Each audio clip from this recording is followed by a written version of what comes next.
Okey, boleh ni Adam.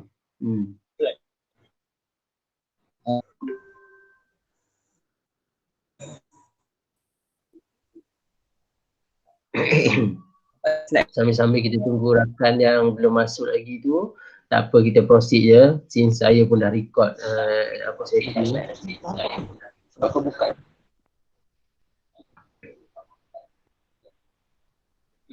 Sekejap saya.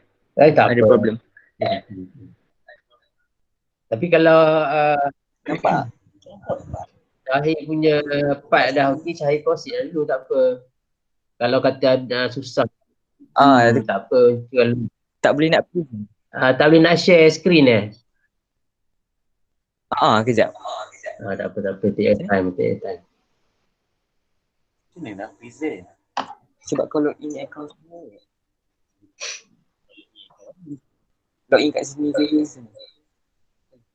Tak apa, kalau Syahir, kalau tak Ain. boleh share screen, apa, tak apa, apa boleh bagi file dia dekat apa WhatsApp ke kan, lepas tu saya buat dekat Google Classroom. Syahir boleh upload dekat Google Classroom tak? So rakan-rakan kita buka kat situ sambil tengok Syahir cakap lah kan, dengar Syahir cakap apa benda kan. So, sebab kalau nak share tu takut macam kadang-kadang susah. Saya pun macam tu juga kalau bila saya mengajar, kadang-kadang susah untuk kita nak share kan. Okey. Boleh. Kejap saya upload. Okey.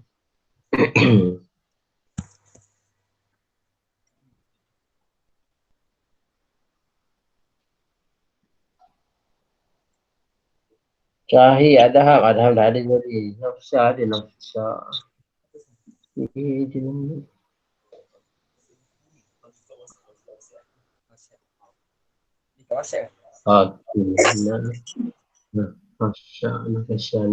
Elias.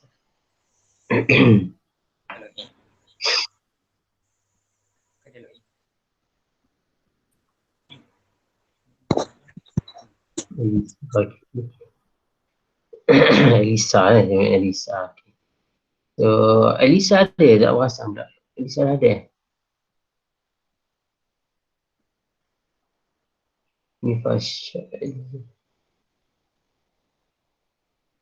Nafasha Elisa. Okey, dah ada. Okey.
Saya ingat dekat Google Classroom tu di bahagian stream ni kan, saya dah settingkan dia jadi apa, student can post and comment. So saya ingat ada tempat nak post ke, post dekat stream.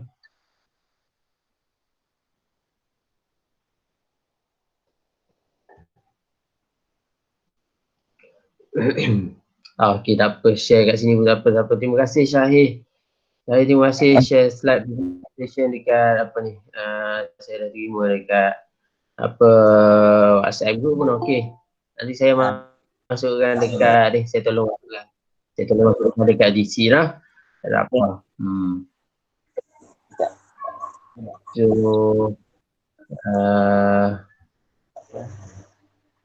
rakan-rakan kita yang dah rapat tu nak tengok pun boleh, nak dengar dulu pun boleh, tak ada apa, dengar dulu kan, dengar dulu apa yang rakan-rakan kita nak apa, nak kongsikan. Lepas tu saya akan apa saya akan komen lah berdasarkan presentation dan juga slide.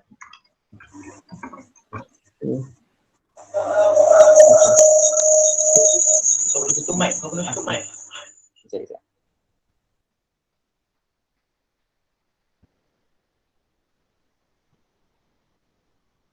Oh, ni kat sini.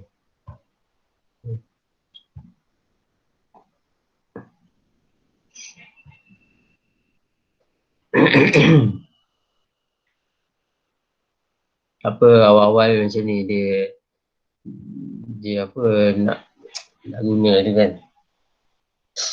Tak boleh immediately lah, tak apa pelan-pelan.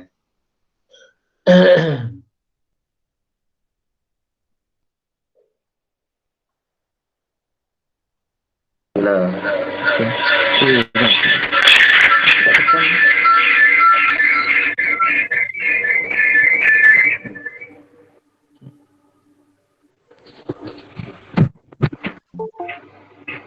Okay.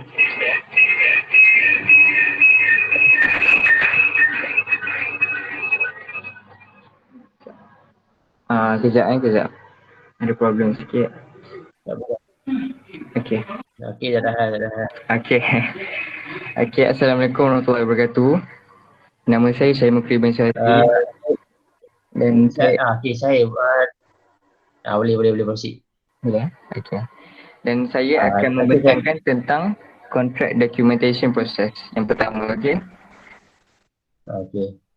So ini adalah flowchart untuk cara mendokumentasikan projek kontrak. Yang pertama sekali macam letter of acceptance is issued. Yang kedua compile. Ketiga kita buat check up.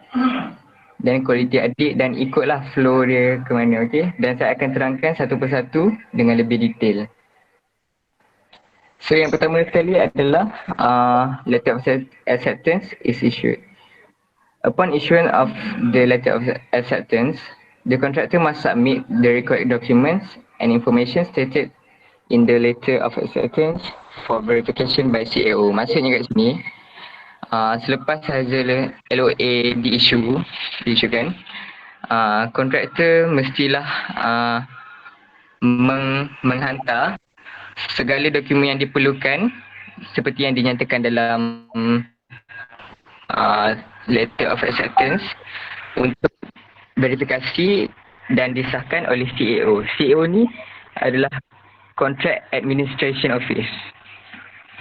So next, kemudian selepas kita verifikasi semua perkara macam performance bonds, apa benda semua, kita akan proceed dengan proses compile the contract documents. Maksud the contract documents are compiled and bound as soon as is practicably after the issuance of the letter of acceptance, but no later than 4 months after the issuance of the letter of acceptance. Okay, so yang di bawah tu adalah checklist secara ringkas apa benda yang kita kena compilekan, seperti kulit arahan kepada petender, borang tender, surat setuju terima, spesifikasi, senarai kuantiti, senarai lukisan dan tarikh kontrak. Dan semua ni perlu disiapkan kalau boleh tidak lama lebih daripada 4 bulan. So next adalah kita check semua benda supaya kalau boleh semua benda dah teratur dan betul. Dan selepas dicheck tu kenalah ditandatangani oleh authorized officer. Kemudian kita akan lakukan proses quality audit. The quality auditor shall check the documents and are in order and free from errors. Okay, so maksudnya kat sini semua benda perkara tak boleh ada kesalahan. Then where the contract is signed at the DID headquarters, the document shall be edited by BUBPK. Okay, selepas pada quality audit, kita correctly mark the original and duplicate documents. Kita kena identify the original contract document and correctly print or chop the words original or duplicate on the cover of the contract document. Copy documents must be certified as true copy by the authorized party. So selepas pada kita dah markkan original dengan duplicate document, kita sign the contract document. So ni panjang sikit. The contract shall be signed by the authorized officer based on the value of the contract. Dan kita kena susun original dan copy of contract document yang kena sign oleh authorized party dan contractor. So next, ini adalah benda-benda secara ringkas yang perlu disign. Contohnya article of agreement, form of tender, letter of acceptance dan list contract document. Itu adalah perkara yang perlu disign oleh kedua parti, manakala perkara yang perlu disign oleh satu parti iaitu kontraktor saja adalah schedules of rates, day work rates and appendix to variation of price VOP. Dan kemudian kita akan stamp the contract document, kita susun, kemudian kita stamp ni macam lebih kurang macam chop. So lepas tu cost of stamping shall be borne by the contractor. Okay. And lastly kita agihkan contract document tu. So itu saja secara ringkas untuk proses contract documents. Okay. Ini tentang jika ada dispute between the client and the contractor, the contract document must be retained for 7 years after the issuance of the final certificate. Okay. If there any unresolved dispute between the client and the contractor, then the contract document and all documents in connection with the project must be retained until the dispute resolved or otherwise as instructed by the Attorney General Office. Okay, so itu saja untuk proses contract documentation. Yang pertama sekali adalah LOA dikeluarkan, kemudian kita mengumpul kontrak, selepas pada itu kita memeriksa, lepas tu quality audit, and then menanda atau chop yang mana original dan yang mana duplicate. Kemudian kita sign yang mana documents yang perlu, stamping, and then kita agihkan. So itu saja secara ringkas. Dan kemudian kita akan beralih kepada clause-clause yang berkaitan. So ini adalah clause yang berkaitan dalam PWD. So ini adalah clause-clause dia, 8.0 contract documentation, 8.1 custody of contract documents, and 8.2 sufficiency of contract documents. So saya akan terangkan satu persatu. Yang first kali, custody of contract documents. So 8.1a, the contract should be prepared in 2 original copies. The original copies of the contract shall remain in the custody of SO and the contractor. So clause 8.1a ni, dia menerangkan tentang 2 original copy yang kena diduplikatkan dan diserahkan kepada SO 1 dan kontraktor 1. So kemudian 8.1b, immediately after the execution of this contract, the SO shall furnish to the contractor without any charge unless he shall have been previously furnished with 2 copies of contract documents and 2 copies of unpriced bill of quantity. If requested by the contractor, 1 copy of the price bill of quantity. So, clause ni dia macam menerangkan yang SO perlu menyediakan 2 copy of contract drawing dan 2 copy of unpriced bill of quantity, dan jika diminta oleh kontraktor, SO kena menyediakan juga 1 kopi BQ yang telah dihargakan. So next is at 8.1c.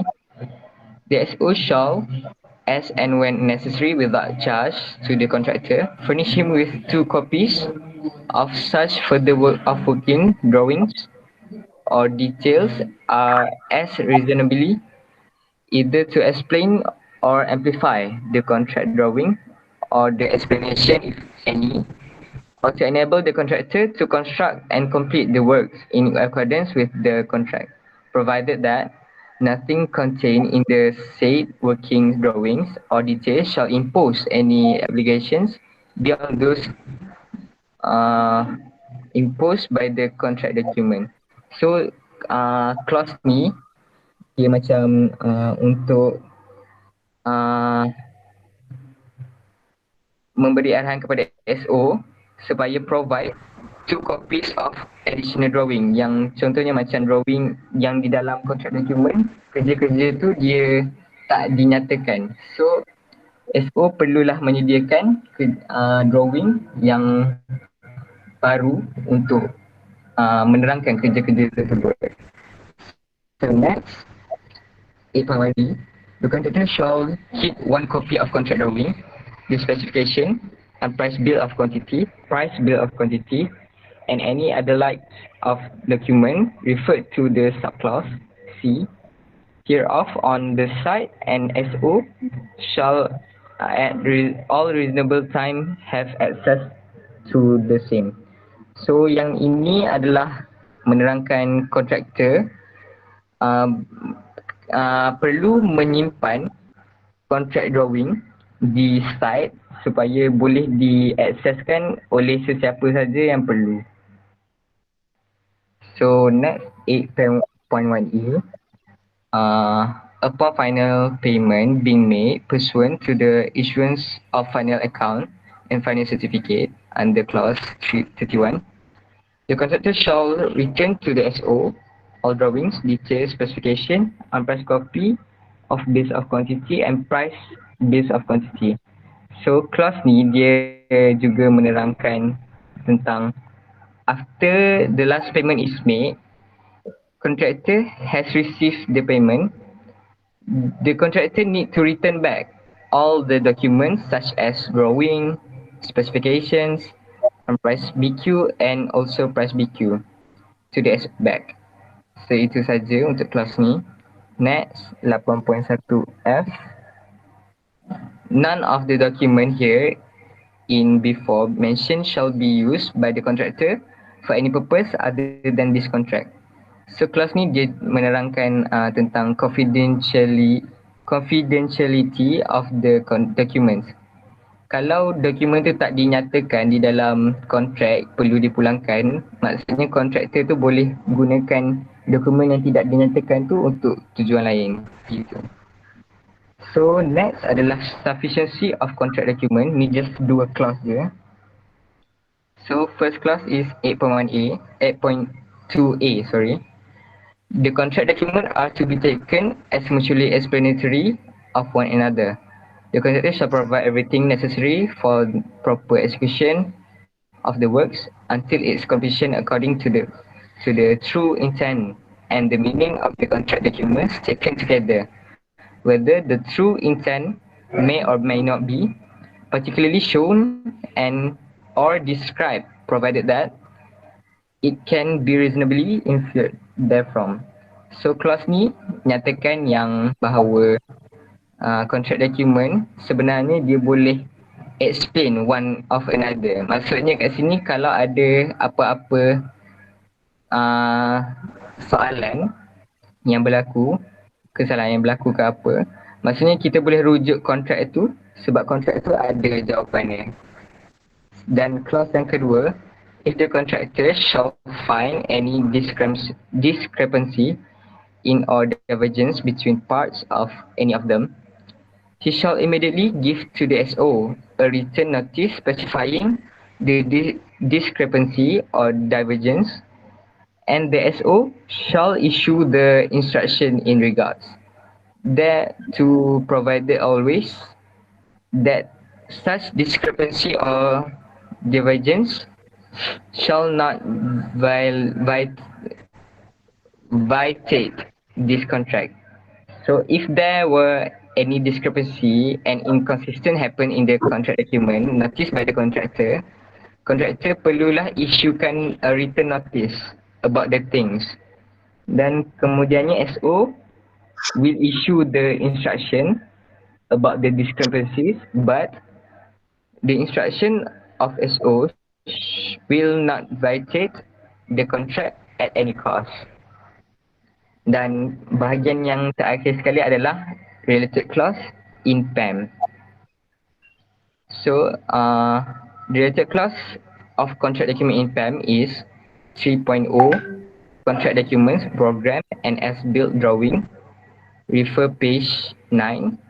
Clause 9.1 to 3, clause 3.1 to 3.10. Refer to page 10. So, ini adalah clause yang pertama.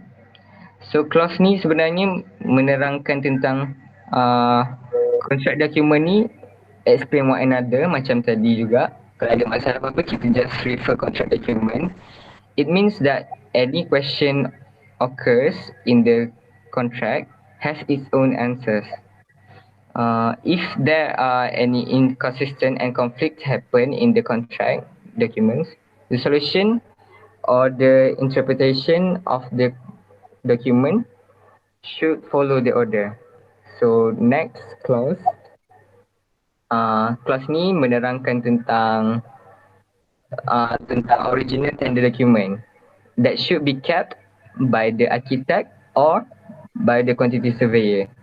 The document should be available at any time to make it easy to inspect by the employer or client or the contractor.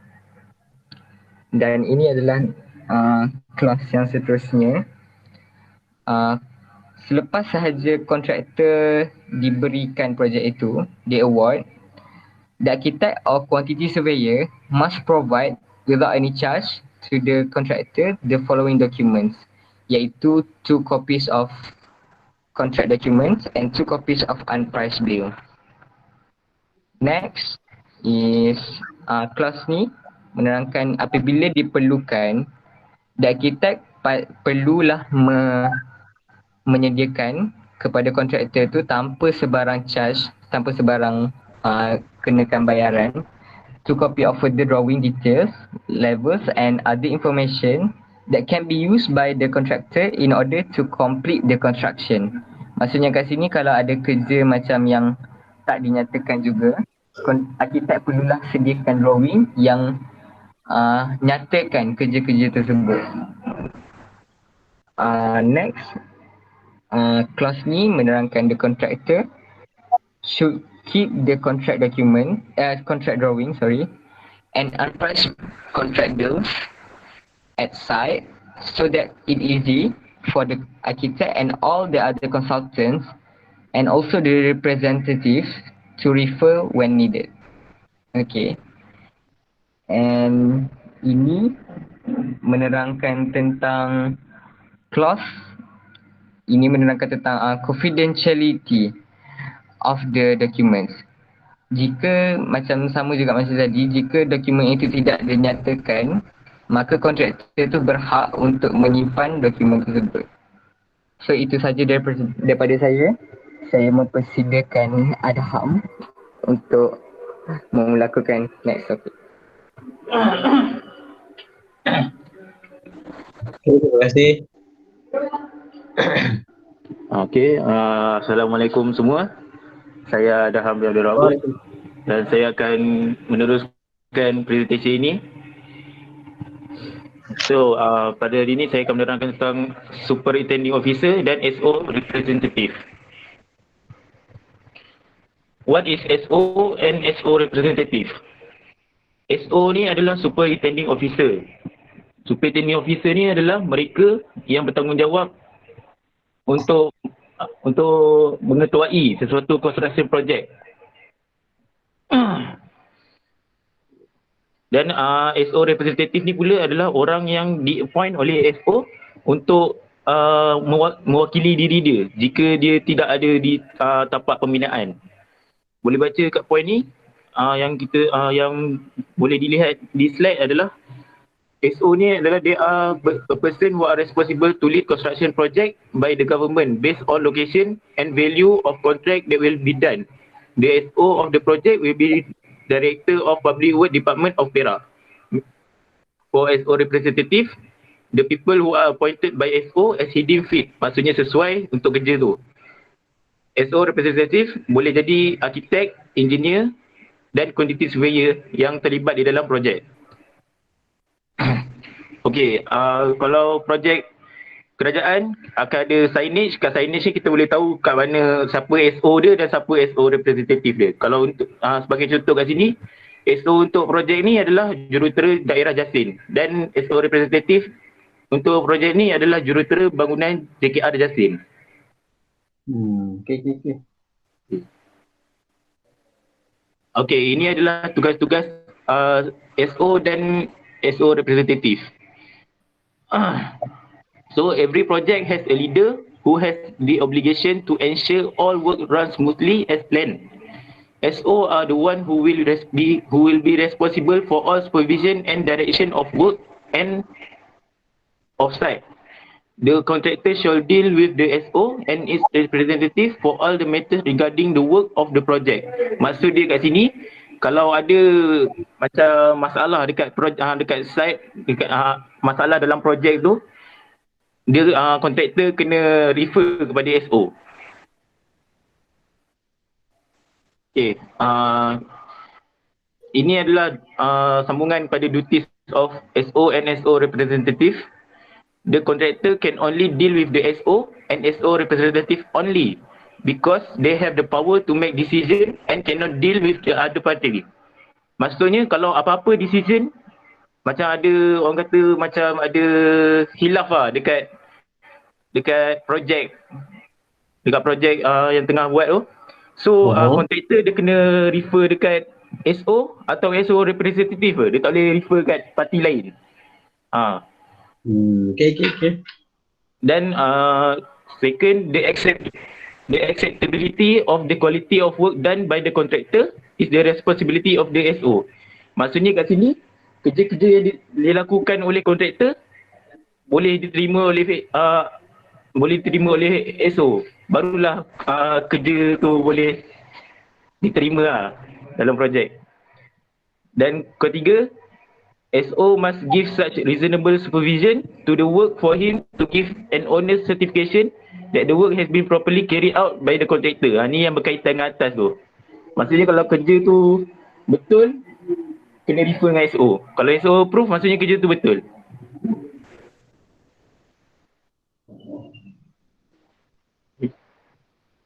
Okay. Next adalah berkenaan dengan clause 3.2 SO representative. Selalunya kita baca point dalam slide tu. Usually in construction period, the SO is commonly expected to visit the site and view the work periodically. Thus, there are provision from the deputy to the SO known as superintending officer representative. Maksudnya kat sini, selalunya lah dalam sesuatu projek, SO ni dia akan dia akan buat site visit secara berkala. Lepas tu, this clause explain that from time to time, the SO may appoint such number of SO representative as he deems suitable. The SO can appoint the trusted or reasonable or responsible person. This describes that SO representative shall be responsible to the SO and their duty is to watch and supervise the work and to test and examine, or practically to instruct a third party to test and examine any material or goods to be used by workmanship employed in connection with the work by the contractor. Maksudnya apa? Maksudnya kat sini dia nak terangkan kat sini SO ni dia akan memantau lah kerja dekat tapak ni macam mana. Tapi SO tak dia boleh melantik wakil dia untuk memantau bagi pihak dia untuk memantau kontraktor punya kerja. Okey, ni Adham, saya nak beritahu sikit kebetulan ni ya. Kat sini dia nak, the point is dia nak bagi tahu material approval.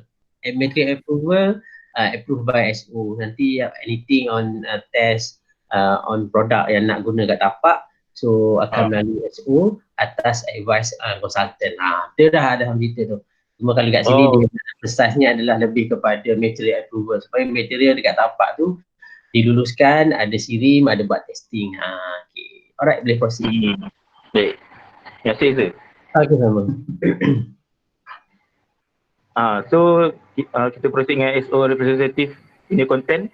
SO representative also have to act solely as an inspector and to report to the SO if there are action to be taken against the contractor. Sebagai contoh, for example, in the project, the contract stated that all concrete is used by ready-mix concrete. So he must ensure the contractor follow as stated in the contract. If the contractor use in situ concrete or any discrepancy of work for the project, the SO should take action to the contractor. Maksudnya kat sini kalau kontraktor dia tak ikut spek yang disetujui di dalam BQ dalam kontrak, dia SO representative ni kena report dekat SO. So bila report kat SO, tindakan boleh diambil lah ke atas kontraktor ni. Okay.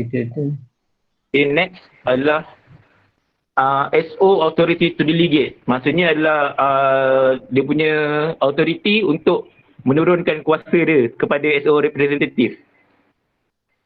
So clause dalam PWD, dalam kontrak PWD ni dia ada nyatakan SO can delegate any duty to SO representative in writing and send a copy to contractor in case of SO may change any instruction or approval by the SO representative based on failure of SO representative not approve any work or material done by contractor. If contractor did not agree to the decision of approval by SO representative, contractor can refer to SO because he have authority to change any decision. Then the delegation under this clause shall not preclude the SO from himself exercising or performing at any time any of the delegate power. Maksudnya kat sini, SO ni dia boleh turunkan dia punya duty dia dekat SO representative dalam bentuk surat writing. Lepas tu dia boleh kalau contohnya dalam dekat projek tu kontraktor dia tak setuju dengan SO representative. So kontraktor boleh rujuk lebih dalam dengan SO sendiri. Sebab SO ni lah yang ada authority untuk membuat perubahan apa-apa dekat projek tu. Itu je.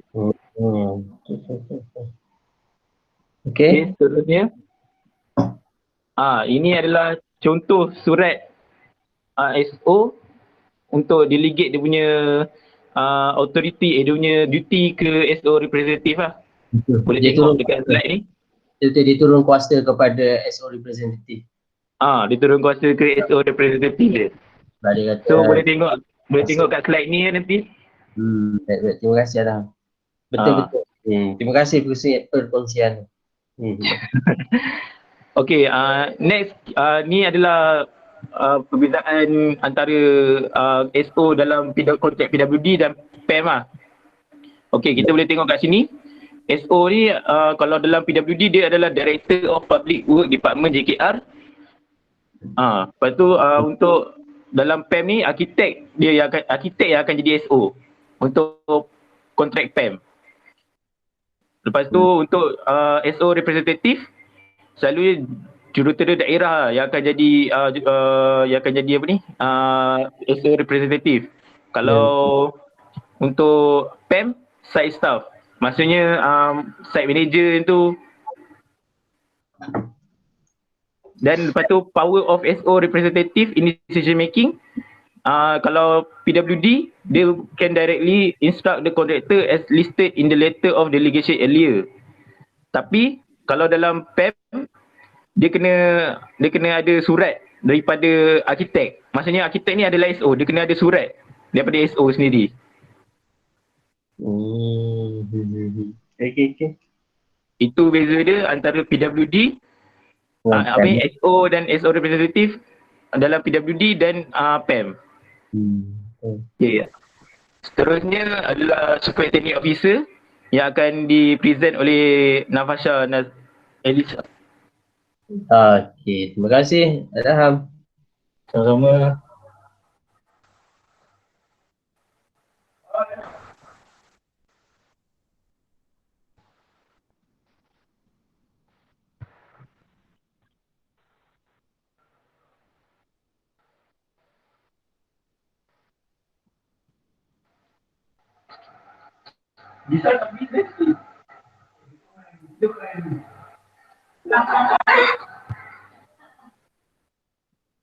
Okey, tak apa. Tak boleh nak on mic Okey. Tak apa, pelan-pelan.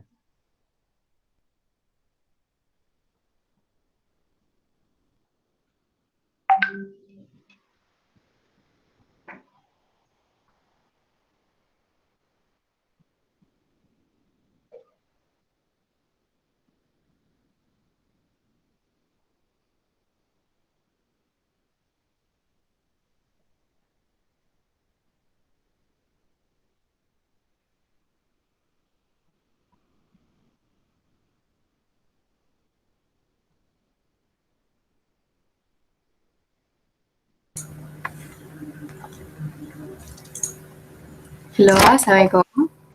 Waalaikumsalam warahmatullahi wabarakatuh. Waalaikumsalam. Okay, tak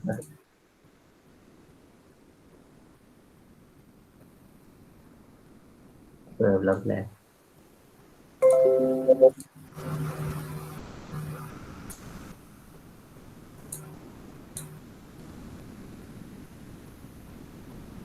Okay, nampak tak? Alhamdulillah. Nampak tak slide? Nampak. Okay. Assalamualaikum warahmatullahi wabarakatuh. Nama saya Nafasha Nas Elisa binti Abdul Nasir. Sekarang saya akan continue the presentation of pasal Superintending Officers Instructions. Okay, saya akan terangkan pasal PWD 203A dengan PAM Contract 2018. Okay, beza dua ni yang mana kita tahu PWD biasanya akan digunakan untuk government dengan public sector. Kalau PAM pula mostly memang digunakan untuk private sector. Okay, apa itu SO's instructions? Okay, SO ialah Superintending Officers. SO instructions is the instructions relating to the works issued by the Superintending Officer to the contractor. All instructions issued by the SO shall be in writing. The contractor shall forthwith comply with all instructions issued to him by the SO. If such instruction is given orally, the SO shall then issue a written instruction within 7 days from the date of such oral instruction is given. Maksud dekat sini, kalau SO tu bagi instruction dekat contractor secara orally, maksudnya macam dia cakap je, dia kena issue a written instruction bagi dekat contractor. The provisions of this clause shall equally apply to instructions given by the superintending officers, representative, and any assistants of the SO or the SO's representative appointed. Okay, next saya akan proceed dengan PWD 203A dulu. Dekat sini kita ada 4 clause. Ni clause yang pertama, 5.1. The SO may from time to time issue further drawings, details, or written instructions. Dekat clause 5.1 ni, dia explains about factors that the architect may issue for SO's instructions. SO may issue further drawings, details, or written instructions from time to time. Ada several factors yang SO akan keluarkan instruction, ada total 9 factor. So saya akan terangkan 9 factor tu lah. Okay, ni factor yang pertama, clause 5.1a. Dia cakap pasal the variation as referred to in clause 24. Clause 24 ni dia refer dalam PWD 203A. Dekat clause 24 dia cakap pasal variation, yang mana kita tahu variation ni pasal yang berubah lah dalam construction tu. So dia explain SO instruction may be issued if there are any variations such as alteration or modification of the design, quality or quantity of works time construction tu. If there is any variation, SO may issue instructions for variation in variation order. upon the issuance, contractor should comply variation order issued by SO. So kat sini kalau ada apa-apa perubahan, dalam construction tu, so SO kena minta ni lah variation order daripada contractor tu. Okay. Next factor, any discrepancy in or between the contract documents as referred to in clause 8.2b. Discrepancy ni maksud dia lack of something similar. Contoh kat sini, clause ni stated that SO instruction may be issued if there were any discrepancies between specification in contract documents and construction drawings. Maksudnya kalau ada apa-apa kelainan dalam contract documents dengan construction drawings, so SO boleh keluarkan instructions lah. Dia minta daripada Okey, benar. Sikit nak tambah sekiranya berlaku diskrepansi antara drawings, contract drawings dengan construction drawings, biasanya dia start from contractor sendiri sebab contractor buat kerja kat tapak. So semua yang contractor gunakan, kalau kita biasa dengar RFI, request for information. So daripada situ dia start bukan argue lah, dia question apakah jawapan, apakah kepastian di sebalik diskrepansi antara dua dokumen tu. Jadi since contractor dah bagi request for information tu akan diberikan kepada consultant, akan disisikan kepada SO. So di situ sekiranya berlaku ada pertambahan kos atau pengurangan kos atau perubahan dari segi kita kata ada sedikit perubahan dari segi kebentuk so SO akan keluarkan arahan. So therefore kita bagi SO. So the point is dia akan bermula dengan request for information daripada kontraktor. Sebab apa? Sebab kontraktor buat kerja. Okey, terima kasih, itu saja. Terima kasih sir.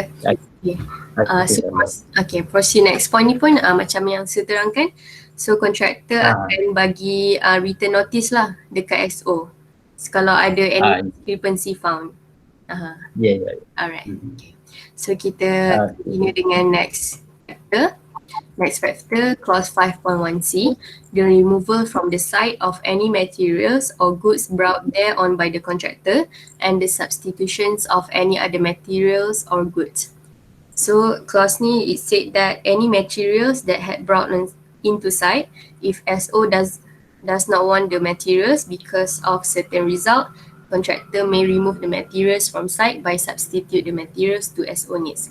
So kalau macam kalau ada any materials ataupun goods yang dah masuk kat site, kalau dia tak kena dengan apa yang sepatutnya dibawa masuk, so SO boleh keluarkan instructions dekat contractor lah untuk remove ataupun tukar balik materials tu. Okay. Ya, betul Fasha. Okay, so ni next factor, the removal or re-execution of any works executed by the contractor. Okay, so clause ni is stated that if SO find there is any improper work had been done, SO may issue an instruction to remove and redo the works. Okay, so kat sini macam kalau ada apa-apa kerja yang dia orang salah buat, so SO akan minta untuk buat balik kerja tu, tak perlu remove terus. And contractor tu akan start balik kerja tu after they receive written notice tu within 7 days. So dalam seminggu tu contractor kena start kerja lah. Okay, the next factor, the dismissal from the works of any person mentioned in clause 23.6 hereof employed. So dalam clause ni, it said that SO may ask for the dismissal from works of any person, not include labours, and the persons might be personal. Maksudnya macam site manager ke atau contractor staff macam tu.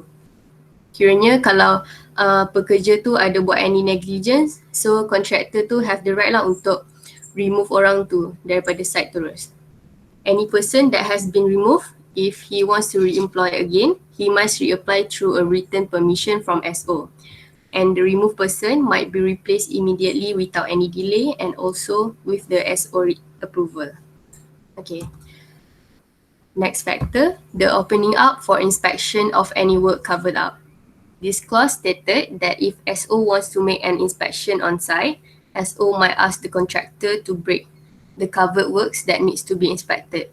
Contohnya kalau SO tu dia buat inspection dekat site, okay, dia nak check ada reinforcement tak dekat concrete tu. So dia boleh minta labor untuk pecahkan konkrit tu and check ada betul ke ada reinforcement and dia follow tak specification given. Okay. So next factor, the amending and making good of any defects whatsoever under clause 48. So dekat sini dia terangkan SO may ask the contractor to make goods after the defects liability period with, in 12 months. At the time completion, if there were any defects, SO shall issue instruction for contractor to make goods with a specified time. Contractor might fully responsible in the cost of making good and the works might be finished not later than 3 months. Yang ni yang saya faham, after construction tu dah complete, project tu akan under defects liability period dalam 12 months. So within that period, kalau ada apa-apa defects, contractor kena responsible and dia kena make good balik apa-apa defects tu. And semua cost of the defects of the making good tu contractor kena responsible. Okay, next clause, any matter which is necessary and incidental to the carrying out and completion of the works under this contract. Clause ni dia stated that SO may issue an instruction if there are any matter of works that is necessary and incidental to carry out and complete certain works. So SO ni dia kena sentiasa up to date dengan construction progress tu. So contohnya kalau kerja-kerja yang menggunakan scaffold dah complete, so SO ada right untuk bagi instruction untuk dismantle the scaffold dekat construction site tu. Okay, last factor, any matter in respect of which the SO is expressly empowered by this contract to issue instructions. Kat sini, dia stated that SO is expressly empowered to issue an instruction. He can suddenly issue an instruction to the contractor with written instructions and the contractor must comply with the instructions. So dekat factor ni, kita boleh nampak SO dia ada hak untuk keluarkan apa-apa instructions berkenaan project tu and contractor tu dia kena comply dengan instructions given by the SO. Okay, ni clause kedua. Clause 5.2, it stated that if SO wants to issue an instruction, it must be in written instructions. After the instruction is being issued, contractor must comply with it. So macam saya cakap before ni, kalau apa-apa instruction yang diberi oleh SO, dia beri secara orally, SO still kena bagi instructions tu secara written lah dekat contractor. Okay, clause ketiga, clause 5.3. It stated that within 7 days from the date instructions issue, if the contractor do not do any work as instructed, SO without prejudice will immediately undertake the work by employing another contractor or any person to execute the work. Meaning that kat sini, kalau after written instructions tu dah given by the SO to contractor, and within 7 days, dalam seminggu tu kalau contractor tak buat apa yang SO cakap tu, so contractor tu boleh di-replacekan dengan contractor lain. And all costs will be calculated in on-cost charges. On-cost charges ni kita bincang next clause. Okay, ni clause terakhir. It stated about on-cost charges. If the contractor fails to comply with the SO's instruction, the SO could employ another person. So on-cost charges ni where the admin charges whereby cost to make calls, email, fax or anything related to choose another person is under contractor responsible. So dalam untuk kita ganti contractor baru ni, semua charge yang digunakan tu akan under contractor responsible lah. Okay. Next saya akan terangkan tentang PAM contract 2018. Kat sini under PAM contract 2018 ni kita guna architect's instructions. Macam PWD tadi kita guna superintending officers instructions. Kat sini kita guna architect. Okay, kat sini pun sama juga, ada 4 clauses sama macam PWD. Okay, usually architect is a representative for client side. All instructions must be issued by architect at client side, not from QS or anything else. Architect usually leads a private project. However, they cannot lead a government project. Macam saya terangkan before ni, PEM contract ni memang akan dia control private sector, kalau PWD untuk government or public sector. Okay, kita proceed dengan clause pertama. Clause 2.1. It explains that contractor should forthwith comply with all architect instructions that being issued to him for any regards that matter to him, such as any discrepancies, any variations, and so on. This clause shows that architect expressly empowered to issue an instruction to contractor. So dia sama je macam PWD tadi. SO bagi instructions to contractor.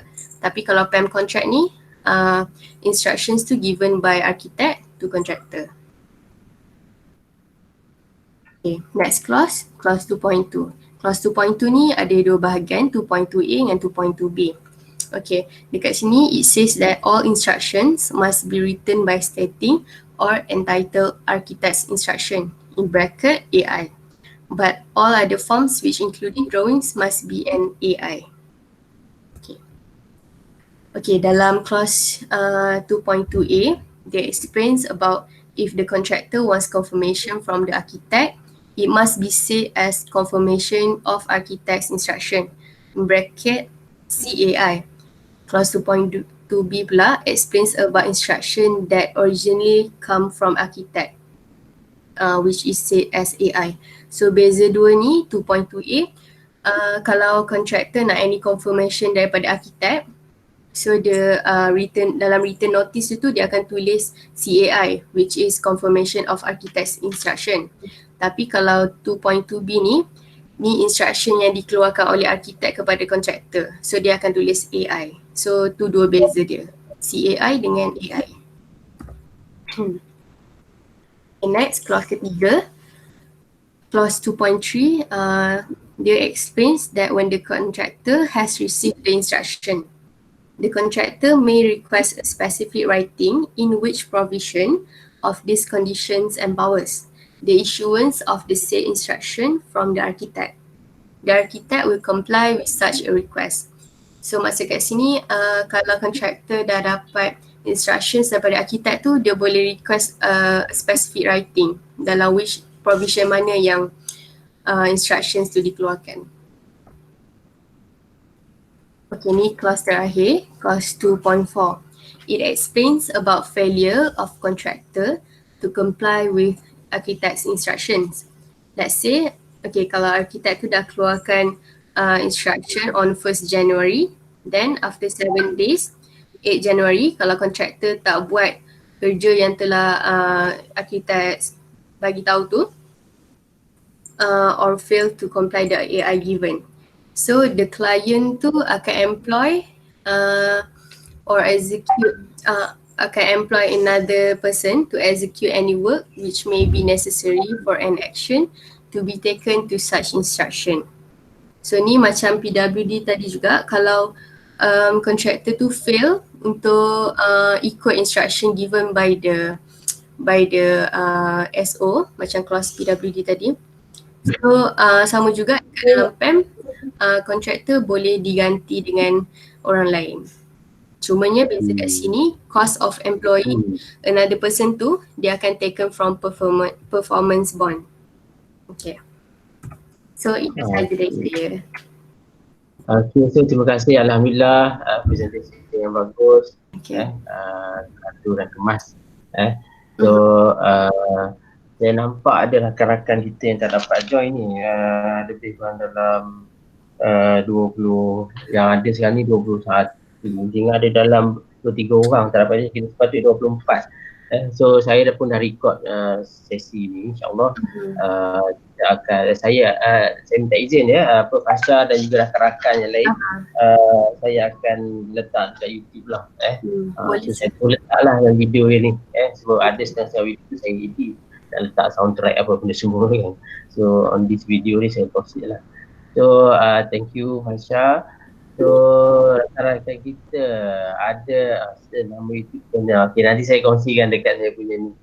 Saya dekat kita punya group. So far ada soalan. By the way, terima kasih banyak satu presentation yang bagus daripada Adham, Syahid dan juga Fasha. Saya harap rakan-rakan yang lain pun boleh ikuti dia punya dari segi flow and dia punya framework of presentation tu ya.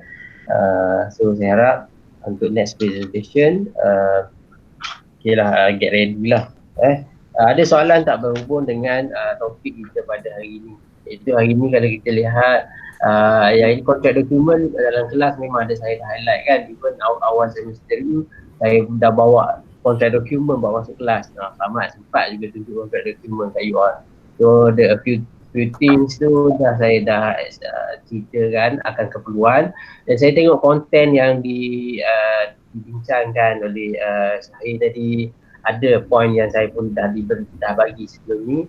Baguslah maksudnya you all take note apa yang dibincangkan dalam kelas sebelum ni, dari segi berapa lama kontrak dokumen ni nak kena bind, so apa kesannya kalau kata kontrak ni tak nak bind. So macam contoh dalam kontrak dokumen ni dia akan ada original copy, dan satu lagi dia panggil dia kalau bahasa Melayu dia panggil pendua. Maknanya kontrak dokumen before kita hak binding tu, dia akan hantar satu asal, satu lagi pendua. So pendua tu actually dia pun asal juga tapi dinamakan sebagai pendua. So dia akan bagi kepada SO satu, kontraktor satu. Jadi both party antara SO and kontraktor tu akan tanda tangan kan.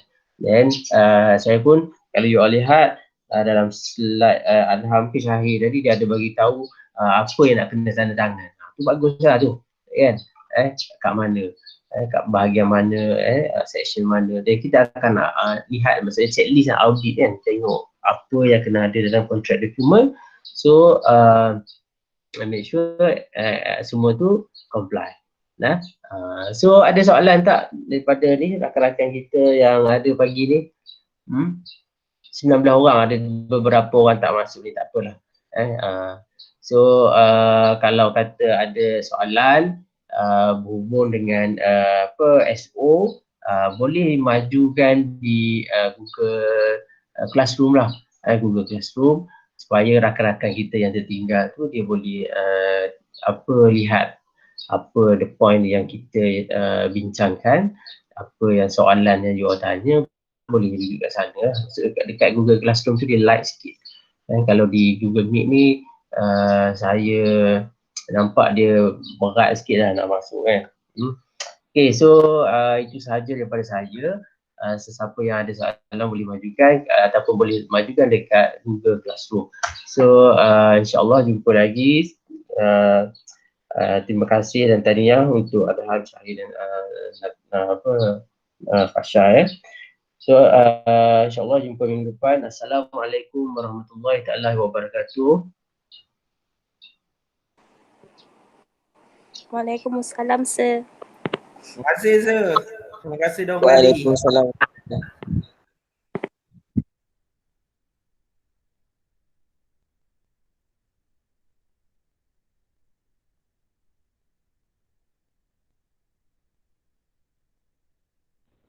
Waalaikumsalam.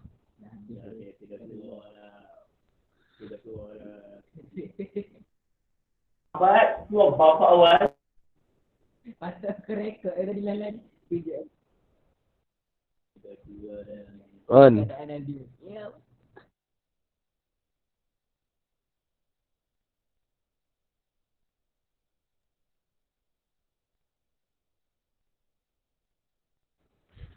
Halo. Keluarlah kantor tidur. Aku tak tidur siap. Tak orang lain. Orang lain tidur. Yang satu waktu kau tidur. Sorry. Record.